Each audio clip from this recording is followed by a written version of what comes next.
ಲೋಕಸಮರ ಈ ಕಾರ್ಯಕ್ರಮದ ಸಹ ಪ್ರಾಯೋಜಕರು Bhima jewellers, Satyanath stores Brahmavara, Trinity central school Perampalli, family fashion.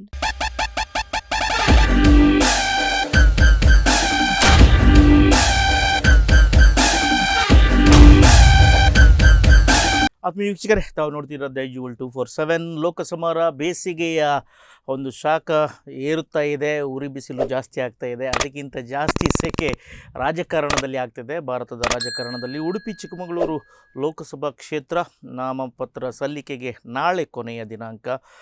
ಇಷ್ಟರವರೆಗೆ 6 ಮಂದಿ ತಮ್ಮ ನಾಮಪತ್ರವನ್ನು ಸಲ್ಲಿಸಿದ್ದಾರೆ. ಅದರಲ್ಲಿ 2 ಪ್ರಮುಖ ರಾಷ್ಟ್ರೀಯ ಪಕ್ಷಗಳಾದಂಥ BJP ಮತ್ತು ಕಾಂಗ್ರೆಸ್ನಿಂದ, ಆಮೇಲೆ 4 ಮಂದಿ ಸ್ವತಂತ್ರ ಅಭ್ಯರ್ಥಿಗಳಾಗಿ ಇಷ್ಟರವರೆಗೆ ಬಂದಂಥ ಮಾಹಿತಿಯಾಗಿದೆ. ಅದು ನಾಳೆ ಕೊನೆಯ ದಿನಾಂಕ ಆಗಿದೆ. ಪರಿಶೀಲನೆಗೆ 5 ತಾರೀಕು ಏಪ್ರಿಲ್ 5ರಂದು, ನಾಮಪತ್ರ ಹಿಂದೆ ಪಡೆಯಲಿಕ್ಕೆ ಏಪ್ರಿಲ್ನ 8ನೇ ತಾರೀಕು ಇದೆ. ಮತ್ತು ನಿಮ್ಗೆ ಗೊತ್ತಿದೆ, 26ನೇ ಚುನಾವಣೆ, 26 ತಾರೀಕಿಗೆ ಚುನಾವಣೆ ಅಲ್ಲಿ ನಡೀತದೆ. ಕರ್ನಾಟಕದಲ್ಲಿ 2 ಹಂತದಲ್ಲಿ ನಡೀತದೆ. ಮತ ಎಣಿಕೆ ಜೂನ್ ತಿಂಗಳ 4, ಬಹುಶಃ ಮಾನ್ಸೂನ್ ಮಳೆಗಾಲ ಆರಂಭದಲ್ಲಿ ಅದು ಆಗುತ್ತೆ. ಮತ್ತು ಚುನಾವಣಾ ಪ್ರಕ್ರಿಯೆ according to the election commission June 6ಕ್ಕೆ ಮುಗಿಯಬೇಕು. ನಮ್ಮೊಂದಿಗೆ ಇವತ್ತು ನಾಮಪತ್ರ ಸಲ್ಲಿಕೆ ಮಾಡಿದಂತಹ ಕೈ ಕಮಲಗಳ ಅಭ್ಯರ್ಥಿಗಳ ಕುರಿತು ಮತ್ತು ನಾಮಪತ್ರ ಸಲ್ಲಿಕೆ, ಅದನ್ನು ಹಿಂದೆ ಪಡೆಯುವಂತಹ ಒಂದು ಪ್ರಕ್ರಿಯೆ, ಪರಿಶೀಲನೆ, ಇದರ ಬಗ್ಗೆ ಒಂದು ಸ್ವಲ್ಪ ಜ್ಞಾನ ಮಾಹಿತಿ ಪಡೆಯಬೇಕಂತ ಹೇಳಿ ನಮ್ಮ ಸ್ಟುಡಿಯೋಗೆ ಇವತ್ತು ನಾವು ಬರಮಾಡಿಕೊಂಡಿದ್ದೇವೆ. ಪ್ರೊಫೆಸರ್ ಕೊಕ್ಕರ್ಣೆ ಸುರೇಂದ್ರನಾಥ್ ಶೆಟ್ಟಿ, ರಾಜಕೀಯ ವಿಶ್ಲೇಷಕರು. ಸರ್, ಕಾರ್ಯಕ್ರಮಕ್ಕೆ ಸ್ವಾಗತ. ಇಷ್ಟರವರೆಗೆ ಬಂದಂಥ ಮಾಹಿತಿ ಪ್ರಕಾರ ಉಡುಪಿ ಚಿಕ್ಕಮಗಳೂರು ಕ್ಷೇತ್ರಕ್ಕೆ ಸರ್ ಒಟ್ಟು 8 ಮಂದಿ ನಾಮಪತ್ರವನ್ನು ಸಲ್ಲಿಸಿದ್ದಾರೆ. ಅದರಲ್ಲಿ 2 ಪ್ರಮುಖರು ಆಗಿರ್ತಾರೆ, ಯಾಕಂದರೆ ಮುಂಚೂಣಿಯಲ್ಲಿದ್ದಾರೆ. ಕಾಂಗ್ರೆಸ್ ಮತ್ತು BJP ಪಕ್ಷದ ಅಭ್ಯರ್ಥಿಗಳು 2 ಕೂಡ ಒಂದೇ ತಾಲೂಕಿನವರು, ಕುಂದಾಪುರದವರು, ಹೊಯ್ಕಮ್ರ ಬರ್ಕಮ್ರ ಮಾತೃಭಾಷೆಯವರು. ಅವು ಇಬ್ಬರದ್ದು ಕೂಡ ಕೆಯಿಂದ ಆರಂಭ ಆಗುತ್ತೆ. ಕೆ ಜಯಪ್ರಕಾಶ್ ಹೆಗಡೆ ಮತ್ತು ಕೋಟ ಶ್ರೀನಿವಾಸ ಪೂಜಾರಿ. ಕಾರ್ಯಕ್ರಮವನ್ನು ಇಲ್ಲಿಂದ ಆರಂಭಿಸು. ನಾವು ಈ ನಾಮಪತ್ರ ಸಲ್ಲಿಕೆ ಪ್ರಕ್ರಿಯೆ ಹೇಗೆ ನಡೀತದೆ? ಅಂದರೆ ಈಗಾಗಲೇ ಈ ಬಾರಿ 18ನೇ ಲೋಕಸಭಾ ಚುನಾವಣೆಯ ಒಂದು ಪ್ರಕ್ರಿಯೆಯನ್ನು 2 ಹಂತದಲ್ಲಿ, ಕರ್ನಾಟಕದಲ್ಲಿ 2 ಹಂತದಲ್ಲಿ ಪ್ರಾರಂಭ ಆಗಿದೆ. ಇದನ್ನಾಗಿದೆ. ಈಗ ಮೊದಲ ಹಂತದ ಚುನಾವಣೆ ಈ ಒಂದು ಏಪ್ರಿಲ್ 26ಕ್ಕೆ ನಡೆಯುವ ಕಾರಣ ಮಾರ್ಚ್ 28ಕ್ಕೆ ಅಧಿಕೃತವಾಗಿ ಘೋಷಣೆ ಮಾಡಿದರು. ಮಾರ್ಚ್ 28ರಿಂದ ನಾಮಿನೇಷನ್ನಿಗೆ ಅವಕಾಶ ಕೊಟ್ಟರು. ಸೊ ಇವತ್ತೇನಾಗಿದೆ, ನಾಳೆ ನೀವು ಇದಾಗಲೇ ಹೇಳಿದಾಗೆ ನಾಳೆ 4ನೇ ತಾರೀಕು ಅನ್ನುವಂಥದ್ದು ನಾಮಪತ್ರವನ್ನು ಸಲ್ಲಿಸಲಿಕ್ಕೆ ಕೊನೆಯ ದಿನ. ಅನಂತರದಲ್ಲಿ ಏನು ಮಾಡ್ತಾರೆ, 5ನೇ ತಾರೀಕಿಗೆ ಈ ಸಲ್ಲಿಸಿದಂಥ ನಾಮಿನೇಷನ್ ಫೈಲ್ ಏನಿದೆ ಅದನ್ನು ಸ್ಕ್ರೂಟಿನಿ ಮಾಡ್ತಾರೆ. ಅದು ಮತ್ತೆ ಹೇಳ್ತೇನೆ, ಸ್ಕ್ರೂಟಿನಿ ಬಗ್ಗೆ ಮತ್ತೆ ಹೇಳ್ತೇನೆ. ಅನಂತರದಲ್ಲಿ ಇನ್ನೊಂದು ಡೇಟ್ ಕೊಟ್ಟರು ಅವರಿಗೆ. ಆವಾಗ ಏನು ಮಾಡ್ತಾರೆ, ಅದು ವಿಡ್ರಾ ಮಾಡಲಿಕ್ಕೆ 8ನೇ ತಾರೀಕು ಹೇಳಿದಲ್ಲ, ವಿಡ್ರಾ ಮಾಡಲಿಕ್ಕಿದೆ. ಇಲ್ಲಿ ಏನು ವಿಶೇಷತೆ ಅಂತ ಹೇಳಿದರೆ, ಇವತ್ತು ನಾಮಿನೇಷನ್ ಫೈಲ್ ಮಾಡುವಾಗ ಅಧಿಕೃತವಾಗಿ 2 ಪಕ್ಷಗಳು ಅಧಿಕೃತವಾಗಿ ತಮ್ಮ ಅಭ್ಯರ್ಥಿತನವನ್ನು ಘೋಷಣೆ ಮಾಡಿಕೊಂಡಿದ್ದಾವೆ. ಅದು ಕಾಂಗ್ರೆಸ್ ಪಾರ್ಟಿ ಮತ್ತು BJP. ಅಂದರೆ ಅಲ್ಲೇನಾಗುತ್ತೆ, ಅಧಿಕೃತವಂತ ಹೇಳಿದರೆ ಈ ಒಂದು ನಾಮಿನೇಷನ್ನ ಅರ್ಜಿಯ ಜೊತೆಗೆ, ಫೈಲ್ ಜೊತೆಗೇ ಅವರ B ಫಾರ್ಮ್ ಕೊಟ್ಟಿರ್ತಾರೆ, ಪಕ್ಷದಿಂದ ಕೂಡ B ಫಾರ್ಮ್ ಕೊಟ್ಟಿರ್ತಾರೆ. ಅಂದರೆ ಈ ವ್ಯಕ್ತಿಗಳು ನಮ್ಮ ಪಕ್ಷದ ಅಧಿಕೃತ ಅಭ್ಯರ್ಥಿಗಳು ಅಂತ ಕೊಟ್ಟಿದ್ದಾರೆ. ನಾನು ಕಾಂಗ್ರೆಸ್, ನೀವು ಹಾಕಿರಬಹುದು. ಆ ರೀತಿ B ಫಾರ್ಮ್ ಅಗತ್ಯ ರಾಷ್ಟ್ರೀಯ ಪಕ್ಷ ಆದ ಕಾರಣ ಆ ಪಕ್ಷದ ಒಂದು B ಫಾರ್ಮ್ ಅಂತ ಕೊಟ್ಟಿರ್ತಾರೆ. ಪಕ್ಷದ ಅಧ್ಯಕ್ಷರೇ ಅವರಿಗೆ ಹ್ಯಾಂಡ್ ಓವರ್ ಮಾಡಿರ್ತಾರೆ, ತಗೊಂಡು ಬಂದು ಇಲ್ಲಿ ಫಿಕ್ಸ್ ಮಾಡಿ ಕೊಟ್ಟಿರ್ತಾರೆ. ಸೊ ಇದೆಲ್ಲ ಅಂದರೆ everything they have to fill, ಅಂದರೆ ಯಾವುದನ್ನು ಖಾಲಿ ಬಿಡುವಾಗಿಲ್ಲ ಆ ನಾಮಿನೇಷನ್ ಫೈಲ್ನಲ್ಲಿ.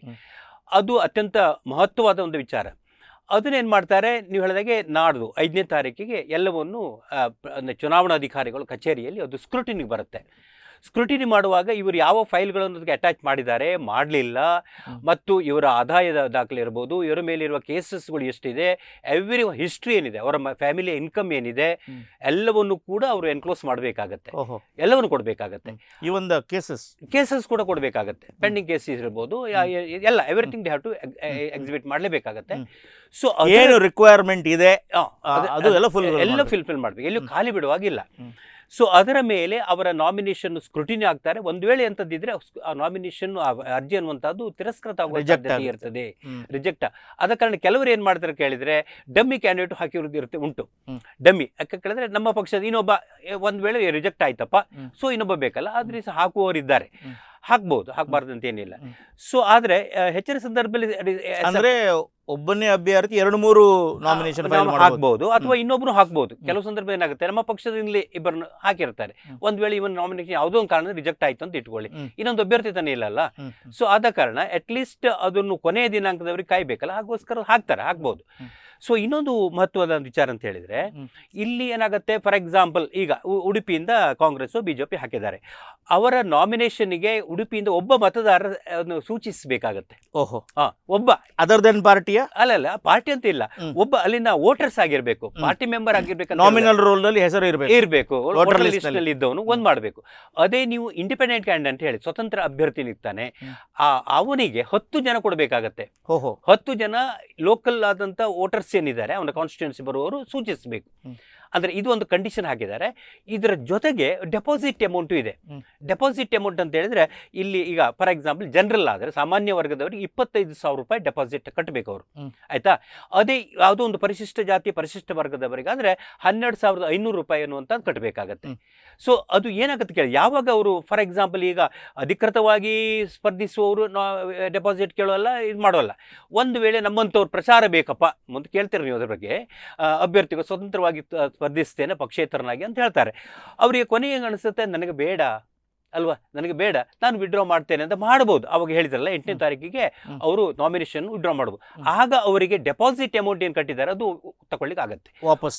ಒಂದು ವೇಳೆ ತಗೊಳ್ಳದೇ ಇದ್ರೆ ಅವರ ನಾಮಿನೇಷನ್ ಮುಂದುವರಿತದೆ, ಮತ್ತೆ ಅವರು ಎಲೆಕ್ಷನ್ ನಲ್ಲಿ ಗೆದ್ದರದ ಪರವಾಗಿಲ್ಲ, ಹೋದ್ರೆ ಅವರ ಡೆಪಾಸಿಟ್ ಲಾಸ್ ಆಗತ್ತೆ, ಆಗ್ಲೇಬೇಕಾಗತ್ತೆ. ಈ ಎಲ್ಲ ಒಂದು ಪ್ರಕ್ರಿಯೆ ಅನ್ನುವಂಥದ್ದು ಇದರಲ್ಲಿ ಮಾಡಿರ್ತಾರೆ. ಸರಿ, ಈಗ ಲೋಕಸಭೆ ಚುನಾವಣೆ ಘೋಷಣೆಯಾಗಿದೆ, ಅಭ್ಯರ್ಥಿಗಳ ಒಂದು ಏನು ನಾಮಪತ್ರ ಸಲ್ಲಿಕೆಯಾಗಿದೆ, ಅದು ರಿಜೆಕ್ಟ್ ಆಗೋದು ಬಹಳ ಕಡಿಮೆ. ಯಾಕಂದ್ರೆ ಹೇಳಿದ್ರೆ ರಾಷ್ಟ್ರೀಯ ಪಕ್ಷಗಳಿಗೆ ಅವರದ್ದೇ ಆದಂಥ ಯಾರು ಸಂಪನ್ಮೂಲ ವ್ಯಕ್ತಿಗಳು ಇರ್ತಾರೆ, ಎಕ್ಸ್ಪರ್ಟ್ಸ್ ಅಂತ ಹೇಳ್ತಾರೆ, ಅದರಲ್ಲಿ ಇರ್ತಾರೆ. ಈ ಒಟ್ಟಾರೆ ಪ್ರಕ್ರಿಯೆಯಲ್ಲಿ ಇನ್ನೇನು ಚುನಾವಣೆಯ ಭರಾಟೆ, ಏನು ಹೇಳ್ತಾರೆ, ಪ್ರಚಾರದ ಭರಾಟೆ ಆರಂಭ ಆಗುತ್ತೆ. ಸೊ ಮ್ಯಾನಿಫೆಸ್ಟೋ ಅಂತ ಇದೆ, ಎಲೆಕ್ಷನ್ ಮ್ಯಾನಿಫೆಸ್ಟೋ, ಅದು ಯಾವಾಗ ಬರುತ್ತೆ ಪ್ರಣಾಳಿಕೆ? ಅಂದ್ರೆ ಅದು ಆಕ್ಚುಲಿ ಇನ್ನೀಗ ಡಿಕ್ಲೇರ್ ಆಯ್ತಲ್ಲ, ಇನ್ನು ಅವರವರ ಪಕ್ಷದವ್ರು ಹಾಕ್ಬಹುದು.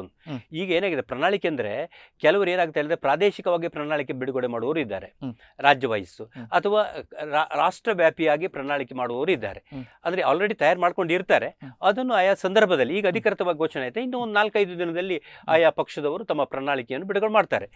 ಸರಿ, ಹಾಗಾದರೆ ಆತ್ಮೀಯ ವೀಕ್ಷಕರೇ, ನಾವು ನೋಡ್ಕೊಂಡು ಬರುವ BJP ಪಕ್ಷದಿಂದ ಅಧಿಕೃತವಾದಂಥ ಅಭ್ಯರ್ಥಿ ಕೋಟಾ ಶ್ರೀನಿವಾಸ ಪೂಜಾರಿ ಅವರು ನಾಮಪತ್ರವನ್ನು ಸಲ್ಲಿಸುವಂಥ ವಿಜುವಲ್ಸನ್ನು ನೋಡ್ಕೊಂಡು ಬರುವ. ಭಾರತದ ಭವಿಷ್ಯವನ್ನು ಬರೆಯುವಂತಹ ಚುನಾವಣೆ, ಭಾರತದ ಭವಿಷ್ಯವನ್ನು ಬರೆಯುವಂತಹ ಚುನಾವಣೆ. ಬದಲಾಯಿತು ಭಾರತ ನರೇಂದ್ರ ಮೋದಿ ಅವರ ಕಾರ್ಯಶೈಲಿಯಿಂದ, ಬದಲಾಯಿತು ಭಾರತ ನರೇಂದ್ರ ಮೋದಿ ಅವರ ಸಾಮರ್ಥ್ಯದಿಂದ, ಬದಲಾಯಿತು ಭಾರತ ನರೇಂದ್ರ ಮೋದಿ ಅವರ ಶಕ್ತಿಯಿಂದ, ಬದಲಾಯಿತು ಭಾರತ ನರೇಂದ್ರ ಮೋದಿ ಅವರ ಸಮರ್ಪಣಾ ಮನೋಭಾವದ ಸೇವೆಯಿಂದ. ಬಂಧುಗಳೇ, ನಾನು ಕರಾವಳಿ ಕರ್ನಾಟಕ ನಮ್ಮ ಸಂಘಟನೆಯ ಗಟ್ಟಿ ನೆಲೆ ಇದು, ಹಿಂದುತ್ವದ ಭದ್ರಕೋಟೆ ಇದು. ಕಾರ್ಯಕರ್ತರ ಆಧಾರದಲ್ಲಿ, ವಿಚಾರದ ಆಧಾರದಲ್ಲಿ ಸಂಘಟನೆಯನ್ನು ಕಟ್ಟಿರುವಂತ ನೆಲ ಕರಾವಳಿ ಕರ್ನಾಟಕ, ದಕ್ಷಿಣ ಕನ್ನಡ, ಉಡುಪಿ ಜಿಲ್ಲೆ.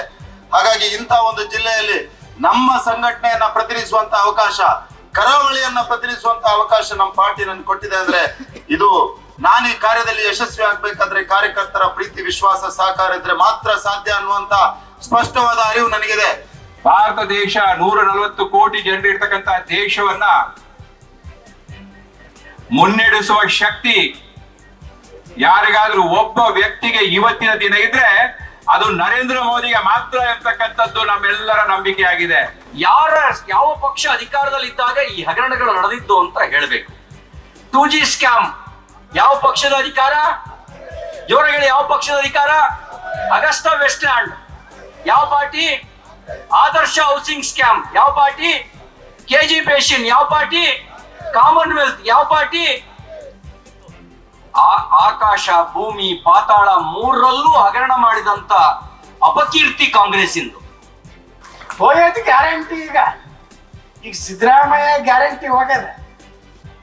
ಮನೆ ಹೇಳೀನಿ ನಾನು ವಿಧಾನಸಭೆಯಲ್ಲಿ ಹೇಳ್ದೆ, ಸಿದ್ದರಾಮಣ್ಣ ನೀನು ಎಂದ ಹೇಳ್ತಿ ಇದು ಸರ್ಕಾರ ಡಬಕ್ಕತ್ ಬಿಟ್ಟು ಅದಕ್ಕೆ ಸಿದ್ದರಾಮಯ್ಯ ಎಟ್ಟು ನಗಬೇಕು, ಜೀವನದಾಗ ಎಟ್ಟು ನಕ್ಕಿರ್ತಿಲ್ಲ. ಆ ರಾವಣ ನಕ್ಕ ಹಾಕಂಗ ಆಯ್ತದೆ ರಾವಣ ಎತ್ತಾಡ್ರು ಸೋಮನಿ ಪಂಪ್ ಹೊಡೆದಲ್ಲ ಆದಾಗ ಜಲ್ದಿ ಡಮ್ ಅಲ್ಲ ಅಂತೇಳಿ ಹೊಡೆದಿತ್ತು.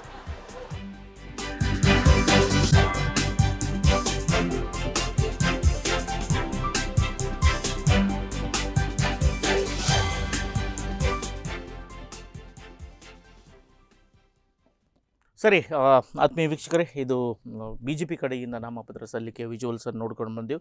ಸರ್, ಇಲೆಕ್ಷನ್ ಮ್ಯಾನಿಫೆಸ್ಟೋ ನೀವು ಹೇಳಿದ್ರಿ ಸ್ಥಳೀಯವಾದಂಥ ಒಂದು ರೀತಿಯಲ್ಲಿ ಇರುತ್ತೆ, ರಾಷ್ಟ್ರೀಯ ಮಟ್ಟದಲ್ಲಿ ಒಂದಿರುತ್ತೆ. ನಾವು ನೋಡಿದಂಥ ಸಂಸದರು ಅವರ ಒಂದು ಟ್ರ್ಯಾಕ್ ರೆಕಾರ್ಡನ್ನು, ಪ್ರೋಗ್ರೆಸ್ ರಿಪೋರ್ಟನ್ನು ನೋಡಿಕೊಂಡ್ರೆ ಅವರ ಮುಖ ನೋಡಿ ಓಟ್ ಕೊಡಿ, ಅವರಿಗೋಸ್ಕರ ಓಟ್ ಕೊಡಿ ಅಂತೇಳಿ ಹೇಳಿದರು. ನನಗೋಸ್ಕರ ಓಟ್ ಕೊಡಿ ಅಂತೇಳಿ ಯಾರೂ ಕೇಳಲಿಲ್ಲ, ನಿಮಗೋಸ್ಕರ ನನಗೆ ಓಟ್ ಕೊಡಿ ಅಂತ ಯಾರು ಕೇಳಲಿಲ್ಲ. ಈ ಕ್ಷೇತ್ರಕ್ಕೆ ನಾನು ಇಷ್ಟೆಲ್ಲ ತರ್ತೇನೆ, ಅದರ ಆಧಾರಿತವಾಗಿ ಓಟ್ ಕೊಡಿ ಅಂತೇಳಿ ಕೇಳಲಿಲ್ಲ. ಎರಡೂ ಪಕ್ಷಗಳನ್ನು ದೂರಿಕೊಂಡು ಹೇಳ್ಕೊಳ್ಳುವಂಥ ವಿಚಾರ ಇದು. ಸೊ ಎಷ್ಟರ ಮಟ್ಟಿಗೆ ನಾವು ಇನ್ನೊಬ್ಬರ ಪರವಾಗಿ ಓಟ್ ಕೇಳುವಂಥದ್ದು ಸರಿ ಅಂತ ಅನಿಸ್ತದೆ ನಮಗೆ? ಅಂದರೆ ಅಲ್ಲಿ ಏನು ಮಾಡಿದೆ ಕೇಳಿ, ಎರಡು ರಾಷ್ಟ್ರೀಯ ಪಕ್ಷಗಳು ಕೂಡ ತದ್ವಿರುದ್ಧವಾದ ಒಂದು ರೀತಿಯಲ್ಲಿ ತಮ್ಮ ಪ್ರಣಾಳಿಕೆಯನ್ನು, ತಮ್ಮ ಮಾತುಗಳನ್ನು ಪ್ರಾರಂಭಿಸ್ತಾ ಇದ್ದಾವೆ.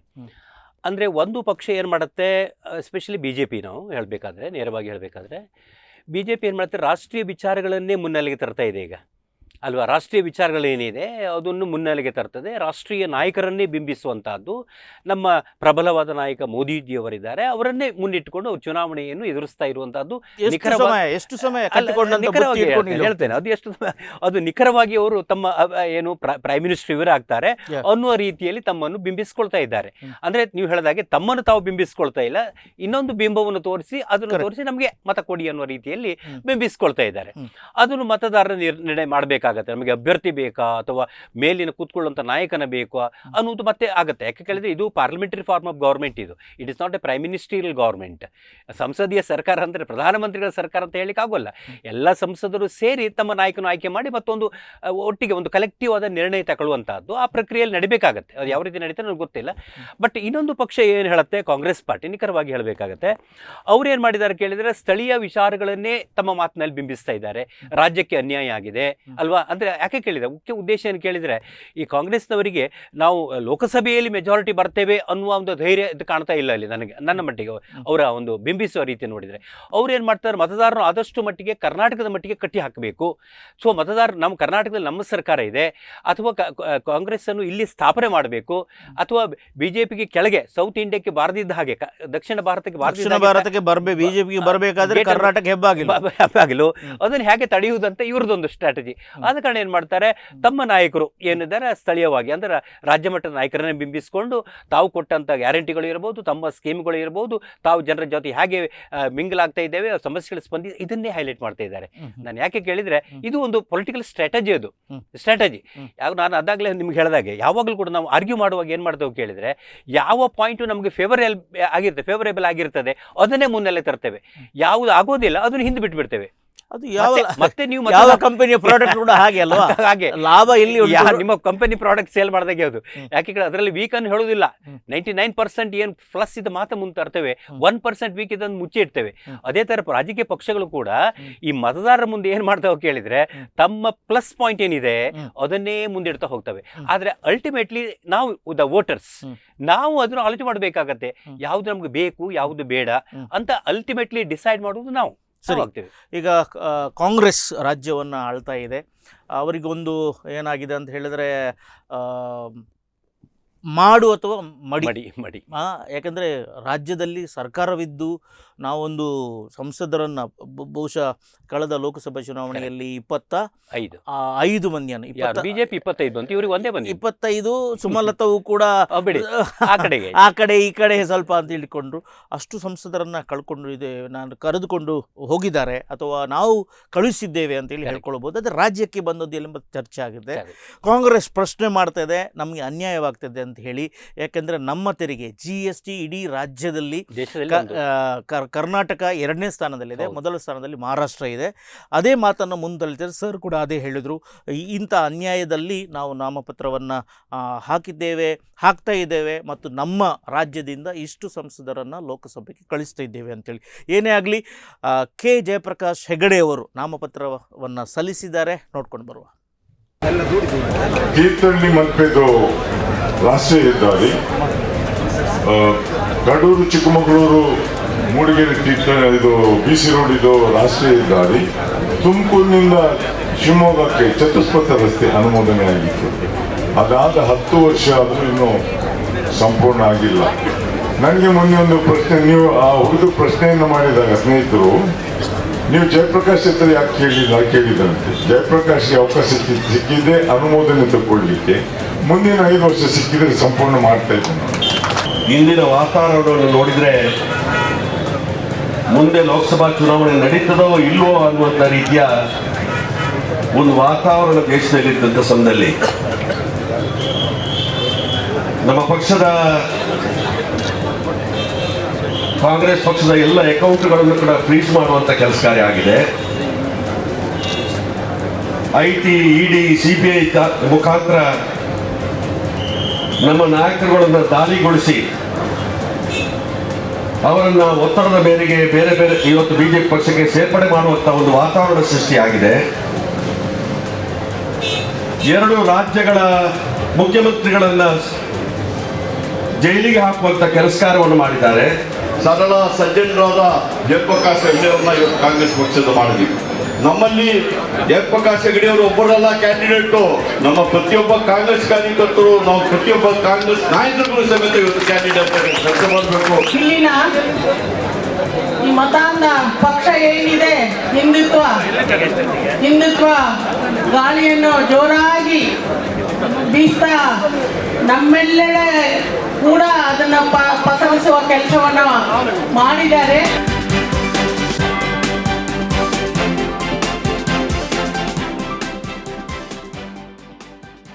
ಸರಿ ಸರ್, ನಾವು ರಾಷ್ಟ್ರೀಯ ಪಕ್ಷದಿಂದ ನಾಮಪತ್ರ ಸಲ್ಲಿಸಿದಂಥ ಅಭ್ಯರ್ಥಿಗಳ ಬಗ್ಗೆ ನೋಡಿ ಆಯಿತು. ಈಗ ನನ್ನ ನೇರ ಪ್ರಶ್ನೆ ಅಥವಾ ಹಲವರ ತಲೆಯಲ್ಲಿ ಇರುತ್ತೆ, ಈ ಇಂಡಿಪೆಂಡೆಂಟ್ ಕ್ಯಾಂಡಿಡೇಟ್ಸ್ಗಳಿರ್ತಾರೆ, ಸ್ವತಂತ್ರ ಅಭ್ಯರ್ಥಿಗಳಿರ್ತಾರೆ. ಇಡೀ ಉಡುಪಿ ಚಿಕ್ಕಮಗಳೂರು ಕ್ಷೇತ್ರವನ್ನು ಅವರು ಹೋಗುವಾಗಿಲ್ಲ ಅಥವಾ ಅವರ ಪರಿಚಯ ಕೂಡ ಇರುವುದಿಲ್ಲ, ಅವರು ಗೆಲ್ಲುವುದಿಲ್ಲ ಅಂತ ಹೇಳಿ ಯಾವ ಜಾತಕ ನೋಡುವವನು ಭವಿಷ್ಯ ನೋಡುವವನು ಕೂಡ ಹೇಳ್ಕೊಳ್ಬೋದು. ಆದರೂ ಕೂಡ ಈ ಇಂಡಿಪೆಂಡೆಂಟ್ ಕ್ಯಾಂಡಿಡೇಟ್ಗಳು ಯಾಕೆ ನಿಲ್ತಾರೆ ಒಂದು ಪ್ರಶ್ನೆ. ಅದರಿಂದ ಚುನಾವಣೆ ಖರ್ಚು ಡಬಲ್ ಆಗುತ್ತೆ. ಯಾಕಂದ್ರೆ ಬ್ಯಾಲೆಟ್ ಪೇಪರ್ ಇರುವಾಗಲೂ ಯಾತಕ್ಕೋಸ್ಕರ ಏನಿರಬಹುದು, ಅದರ ಹಿನ್ನೆಲೆ ಏನು? ಅಲ್ಲ, ಒಂದಂತ ಹೇಳಿದ್ರೆ ಪ್ರತಿಯೊಬ್ಬರಿಗೂ ಚುನಾವಣೆಯಲ್ಲಿ ಸ್ಪರ್ಧೆ ಸಂವಿಧಾನ ಕೊಟ್ಟಿದೆ, ಹಕ್ಕುಂಟು. ಅದನ್ನ ನಾವು ಯಾವತ್ತು ಕೂಡ ಪ್ರಶ್ನೆ ಮಾಡ್ಲಿಕ್ಕೆ ಆಗೋಲ್ಲ. ಮಾತ್ರ ಅಲ್ಲ, 2-3 ಉದ್ದೇಶಗಳು ಇರುತ್ತೆ. ಕೆಲವರಿಗೆ ಏನಿರುತ್ತೆ ಕೇಳಿದ್ರೆ, ತನ್ನ ಅಭ್ಯರ್ಥಿತನ ಈ ರೀತಿ ಪ್ರಕಟಪಡಿಸಿದ್ರೆ ಒಂದು ದಾಖಲಾಗಿ ನಿಲ್ತದೆ ಅಂತ. ಗೆಲ್ತಾನೋ ಸೋಲ್ತಾನೋ ಮುಖ್ಯ ಅಲ್ಲ. ಈಗ ಫಾರ್ ಎಕ್ಸಾಂಪಲ್ ಅವ್ನು ವಿಡ್ರಾ ಮಾಡಲೇ ಇಲ್ಲ ಅಂತ ಇಟ್ಕೊಳ್ಳಿ, ನಾನು ಈಗ ಹಾಕಿದ್ದೇನೆ, ವಿಡ್ರಾ ಮಾಡಲೇ ಇಲ್ಲ, ಹಾಗೆ ಉಂಟು. ಕೊನೆಗೆ ಇಲೆಕ್ಷನ್ ರಿಸಲ್ಟ್ ಬಂತು, ಸೋತೆ, ಇಟ್ಕೊಳ್ಳಿ, ತೊಂದರೆ ಇಲ್ಲ. ಆದರೆ ಮುಂದಿನ ಈ ಒಂದು ಲೋಕಸಭಾ ಇತಿಹಾಸ ಉಡುಪಿಯನ್ನು ತೆಗೆಯುವಾಗ ನನ್ನ ಹೆಸರು ಇರ್ತದೆ. ನನಗೊಂದು 1000 ಓಟ್ ಬಂದಿರ್ಬೋದು, 800 ಓಟ್ ಬಂದಿರ್ಬೋದು, ಆದರೂ ನನ್ನ ಹೆಸರು ಅಲ್ಲಿ ಕಾಯಮಾಗಿ ದಾಖಲಾಗಿರ್ತದೆ. So you have recorded in the history of the Udupi Lok Sabha Chikkamagaluru Lok Sabha election. ಒಂದು ಅಂದ್ರೆ ಆದಷ್ಟು ಮಟ್ಟಿಗೆ ಒಂದು ಸದ್ಯ ಮಟ್ಟಿಗೆ ಒಂದಿಷ್ಟು ಪ್ರಚಾರವೂ ನಿಮಗೆ ಸಿಕ್ತು ಅಲ್ವಾ, ಯಾರಂತ ಗೊತ್ತಾಯ್ತು, ಯಾರಪ್ಪ ಇವರನ್ನು ನಾವು ಹುಡುಕ್ತೇವಲ್ಲ. ಇನ್ನು ಕೆಲವರು ಏನ್ ಮಾಡ್ತಾರೆ, ಆ ನಂತರ ವಿಡ್ರಾ ಮಾಡುವವರು ಇದ್ದಾರೆ. ನೀವು ಹೇಳಿದಾಗೆ ಅದೇ ಪರ್ಟಿಕ್ಯುಲರ್ ಡೇಟ್ ವಿಡ್ರಾ ಮಾಡ್ತಾರೆ, ಅವಾಗ ಅವ್ರು ಹೆಚ್ಚು ಮುನ್ನೆಲೆ ಬರುವುದಿಲ್ಲ ಹೆಸರು. ಅದೇನೇ ಗೊತ್ತುಂಟು. ಇನ್ನೊಂದು ನಾನು ಹೇಳ್ತೇನೆ, ಫಾರ್ ಎಕ್ಸಾಂಪಲ್ ಉಡುಪಿಯ ಒಂದು ಲೋಕಸಭಾ ಇತಿಹಾಸ ತಗೊಂಡ್ರಾಗ ಚುನಾವಣೆಗೆ ಇಲ್ಲಿ JM ಲೋಬೋ ಒಂದು ಕೇಳಿರ್ಬೋದು, ಲೋಬೋ ಪ್ರಭು. ಅವರು ಕಾಂಗ್ರೆಸ್ಸಿಂದ ಕಂಟೆಸ್ಟ್ ಮಾಡಿದವರಲ್ಲ, ಅಂದ್ರೆ ಒಬ್ಬ ಸ್ವತಂತ್ರ ಪಕ್ಷ ಅಂದ್ರೆ ಅಭ್ಯರ್ಥಿಯಾಗಿ ಕಂಟೆಸ್ಟ್ ಮಾಡಿ ಅವ್ರು ಏನು ಮಾಡಿದ್ರು, ಗೆದ್ರು. ಆಶ್ಚರ್ಯ ನೋಡಿ, ಆ ಕಾಲದಲ್ಲಿ ಗೆದ್ಬಿಟ್ರು. ಅವ್ರು ಮಾಡಿದ್ದೇನು ಗೊತ್ತುಂಟ, ಮನೆಗೆ ಹೋಗ್ಲಿಲ್ಲ, ಅವ್ರ ಮನೆಗೆ ಒಂದು ಕಾರ್ಡ್, ನಾನು IM ಲೋಬೋ ಪ್ರಭು ಎಲೆಕ್ಷನ್ ಕಂಟೆಸ್ಟ್ ಮಾಡ್ತಾ ಇದ್ದೇನೆ ಅಂತ ಹಾಕಿ ಗೆದ್ಬಿಟ್ಟಿದ್ದಾರೆ. ನಾನು ಯಾಕೆ ಕೇಳಿದ್ರೆ, ಈ ಸೂಕ್ಷ್ಮತೆ ಹಿಂದೆ ಇತ್ತು, ಗೆಲ್ಲುವಂತ ಸಾಧ್ಯತೆ ಇತ್ತು. ಈಗ ನಾ ಗೆಲ್ತಾರಂತ ಯಾರು ಹೇಳೋಲ್ಲ. ಒಂದು ಕಾರ್ಡ್ ಬಂತು, ಅದು ಯಾರು ಮಾಡಿದ್ದ ಕಾಲದಲ್ಲಿ ಒಂದು ಕಾರ್ಡ್ ಬಂತಲ್ಲ, ಪೋಸ್ಟ್ ಮೂಲಕ ಬಂತು, ಅದು ದೊಡ್ಡ ವಿಷಯ. ನಾನು ಹೇಳಿದ ಅದೊಂದು ಇತಿಹಾಸ, ಉಡುಪಿಯ ಲೋಕಸಭಾ ಇತಿಹಾಸ ತಗೊಳ್ಳುವಾಗ JM ಲೋಬೋ ಪ್ರಭುರನ್ನು ಇವತ್ತು ಎದುರಿಸ್ತಾರೆ. ಅದು ಹೀಗೆ ಹೆಸರು ಮಾಡ್ಲಿಕ್ಕೆ ಆಸೆ ಪಡುವವರು ಕೂಡ ಇರಬಹುದು. ಅದು ಬೇರೆ. ಆದ್ರೆ ಲೋಬೋ ಪ್ರಭುರು ಗೆದ್ರು, ಅವ್ರ ಕ್ರೆಡಿಬಿಲಿಟಿ ನಾನು ಒಪ್ಕೊಳ್ತೇನೆ. ಅವ್ರು ದೊಡ್ಡ ಆಫೀಸರ್ ಆಗಿದ್ದವರು ಸೇವೆ ಮಾಡಿದ ಬಿಡಿ, ಅದು ಬೇರೆ. ಅಂದ್ರೆ ನೀವು ಕೇಳುವಂತಹದ್ದು ಇತ್ತೀಚೆಗಿನ ಇದರಲ್ಲಿ ಏನಾಗುತ್ತೆ, ಷಡ್ಯಂತ್ರ ಇರಬಹುದು. ಇನ್ನೊಂದು ಅಂತ ಹೇಳಿದ್ರೆ, ಕೆಲವೊಮ್ಮೆ ಏನಾಗುತ್ತೆ ಕೇಳೋದುಂಟಾ, ಈ ರಾಜಕೀಯ ರಾಷ್ಟ್ರೀಯ ಪಕ್ಷಗಳು ಇದನ್ನು ಮಾಡೋದುಂಟು. ಯಾಕೆ ಗೊತ್ತುಂಟೆ ನನಗೆ ಹೇಳ್ತೇನೆ, ಕಳೆದ ಬಾರಿ 2019ರಲ್ಲಿ ನೀವು ಇಲ್ಲಿನ ಬೆಳಗಾವಿ ಲೋಕಸಭಾ ಕ್ಷೇತ್ರದಲ್ಲಿ ಸುಮಾರು 54 ಜನ ಕಂಟೆಸ್ಟ್ ಮಾಡಿದ್ದಾರೆ. ಎಷ್ಟು? 54. ಅವಾಗ ಏನಾಯ್ತು, ನಿಮಗೆ 4-5 EVM ಅನ್ನು ಒಂದೊಂದು 16 ಇರಬೇಕು, 4-5 EVM ಇಡಬೇಕಾಗತ್ತೆ ಅಲ್ವ? ಈ ರೀತಿಯಲ್ಲಿ ಒಬ್ಬ ಸಾಮಾನ್ಯ ಮತದಾರನ ಬಂದು ನನ್ನ ಅಭ್ಯರ್ಥಿ ಯಾರಂತ ಹುಡುಕ್ಬೇಕಲ್ಲ, ಇಲ್ಲಿದ್ದಾನ ಇಲ್ಲಿದ್ದಾನ ಅಂತ. ಅಂದ್ರೆ ಇದು ಯಾರ ಷಡ್ಯಂತ್ರ ಕೇಳಿದ್ರೆ, ಈ ರಾಷ್ಟ್ರೀಯ ಪಕ್ಷಗಳಿದ್ದಾರಲ್ಲ ಇವರು ಆದಷ್ಟು ಕನ್ಫ್ಯೂಸ್ ಮಾಡುವಂತ ಸಾಮಾನ್ಯ ಮತದಾರರು ಬರ್ತಾರಲ್ಲ, ಅವ್ರು ಹುಡುಕ್ಲಿಕ್ಕೆ ನೀವು ನೋಡ್ಲಿಕ್ಕೆ ಆಗುದಿಲ್ಲ, ಅವ್ರಿಗೆ ಹೆಲ್ಪ್ ಮಾಡುವಾಗಿಲ್ಲ, ಅವ್ರು ಹುಡುಕ್ಬೇಕು ಅವರೇ. ಸರಿ, ಇದರ ಬಗ್ಗೆ ಇನ್ನಷ್ಟು ಚರ್ಚೆ ಮಾಡಲಿಕ್ಕಿದ್ದೇವೆ. ಆತ್ಮೀಯ ವೀಕ್ಷಕರೇ, ಇದು ಲೋಕಸಮರ ಕಾರ್ಯಕ್ರಮದಲ್ಲಿ ಒಂದು ವಿರಾಮದ ಹೊತ್ತಾಗಿದೆ. ವಿರಾಮ ನಂತರ ಕಾರ್ಯಕ್ರಮ ಮುಂದುವರಿತದೆ.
ನೈಜ ಗುಣಮಟ್ಟ, ನೈಜ ಸೌಂದರ್ಯ, ಸತ್ಯನಾಥ್ ಸ್ಟೋರ್ಸ್.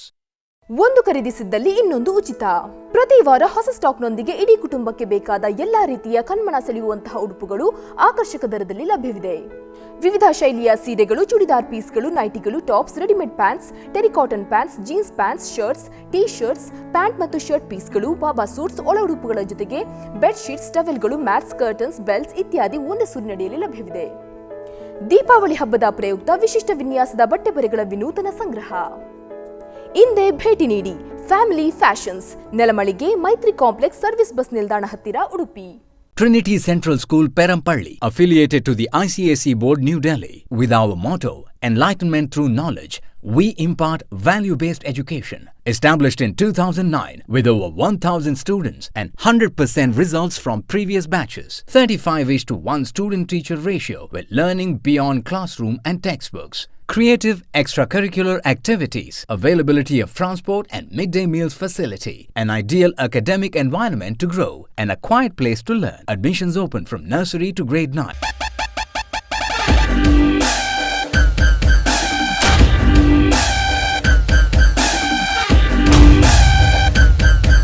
ಲೋಕಸಮರ ಕಾರ್ಯಕ್ರಮ ನೋಡ್ತಾ ಇದ್ದೀರಿ. ಆತ್ಮೀಯ ವೀಕ್ಷಕರು, ನಮ್ಮೊಂದಿಗಿದ್ದಾರೆ ಪ್ರೊಫೆಸರ್ ಕೊಕ್ಕರ್ಣೆ ಸುರನಾಥ್ ಶೆಟ್ಟಿ, ರಾಜಕೀಯ ವಿಶ್ಲೇಷಕರು.